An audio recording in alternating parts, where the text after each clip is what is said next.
Lacan candidate number 3, Nico. Is this your first time joining such pageant like this? Second time po. Second time. Is this the biggest? Yes po. The biggest. So, nasaan ang mga supporters ni Nico? There you go. You have so many supporters, Nico. It says here that your advocacy is about being family-oriented. Tell us more about this. 18 years ago, I grew up not having a complete family. But it doesn't make me less of a person. Instead, it makes me much stronger. Because being family-oriented is about prioritizing the well-being of loved ones, fostering strong bonds, and supporting a creative environment. It's the mindset that promotes empathy, communication, and shared values.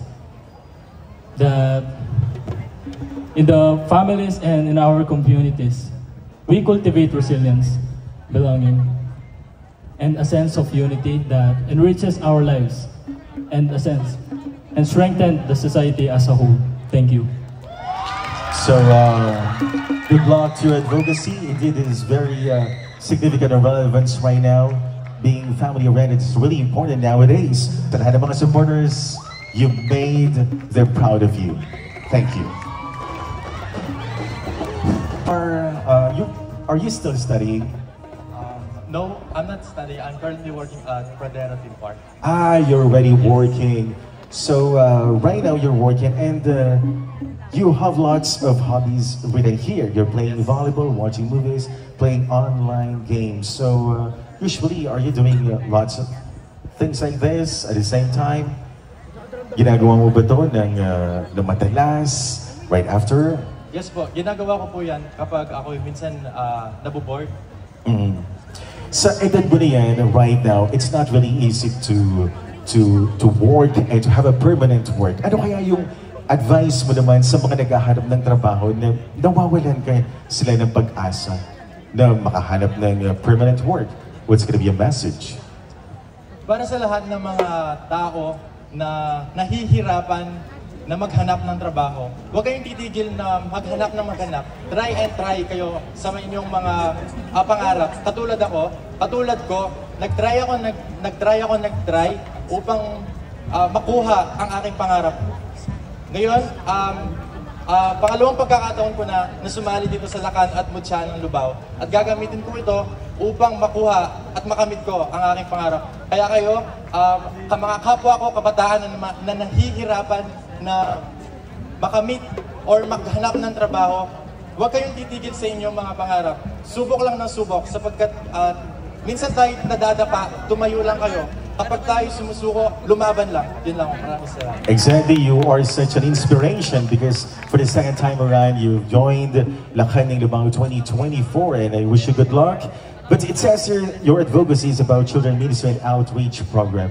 Tell us more about this. Children Ministry, ang aking advokasya ay malapit sa aking puso sapagkat ako ay lumaki sa aming simbahan na kung saan bata pa lamang ako ay nagtuturo na kami ng mga bata. Ang pagtuturo na iyon ay pinapakilala namin ang Panginoon. Kaya napili ko ito, gusto kong mapakita sa mga Lubenyans ng mga bata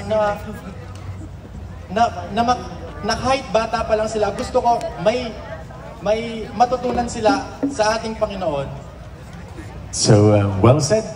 Thank you, candidate number 4. You are one of the most serious about having a advocacy like this, awareness on anti-illegal drugs. So, how come you have chosen this? Hello, good evening. I've come up with this advocacy because I want to be a symbol of light for those in darkness, and I want to provide an accurate information about the dangers of drugs and their impacts on our lives. And with the help of local government, I want to implement counseling programs and support groups that can offer a safe space for those who are struggling in addiction. And if we come together, we can create an environment that fosters healthy choices and help those youth of today reach their full potential. Thank you. So now I understand why you chose that advocacy. Masyado ka palang malalim na tao. This time, you are currently a grade 11 student and a GAS student. It means general academic strand, rather. So right after your senior high, what course do you want to take up? Well, honestly, I do have two choices, which are the tourism and medicine, specifically nurse. I want to be tourism someday because I want to travel the world for free. I want to learn their culture, their traditions, and I want to be nurse someday because I want to be, as I said earlier, I want to be a symbol of light for those who are in sickness. Thank you. Thank you so much, candidates number 5, and good luck to your future careers. 18, are you currently studying? Yes, sir. So, are you a senior high school student or you're college already? I'm currently a freshman at the University of the Assumption. What course do you take? I'm taking the Bachelor of Science in Information Technology.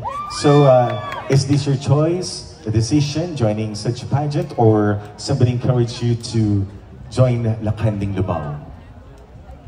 Actually, sir, it's not my plan to join this earlier at this pageant. But since my family has so much support to me, my makeup artist that encouraged me to join this pageant, and of course, myself, I consult myself. If I can do it, I can. Thank you. Yeah, very inspiring, and I think that your advocacy is related to what you have said. Building confidence through self-advocacy. Tell us more about this, most especially to those who have low self-esteem right now. I advocate for boosting self-confidence because I myself experienced having low self-esteem. It gave me some problems and challenges, especially in my youth. I can't stand up for myself. It's been difficult for me to socialize to other people, and I can't trust my skills and capabilities. And for all the people that face the similar challenge, boosting your self-confidence starts within you. You have to embrace who you are. You have to embrace who you are for you to trust yourself, your capabilities, and go out of your comfort zone and face the real world for you to connect to other people. And always remember, confidence is the most beautiful thing you can possess. Thank you so much, candidate number 6, Brian. Well said. Well done. This time, our final lakad. 19 years of age. Are you still studying? Yes, I'm still studying, and I'm currently taking up Associate in Aviation Electronics Technology, wherein we study the instrument and the electronics of the aircraft. And just like an aircraft, it's dreams in various ways, like reaching new heights, exploring new horizons, and breaking free from limitations. All right, so your advocacy is about mental health awareness that is very timely as well right now. So tell us more about this. I used to face mental health problems, and one of my friends committed suicide. That's why I want to become a mental health advocate. I want to support those who are struggling with their mental health, may it be through a blog, social media posts, or engagement in the community. And this may change how the youth sees the world and be grateful instead for all that comes in their way. Thank you so much, candidate number 7. Thank you so much, Justine. You may now take a deep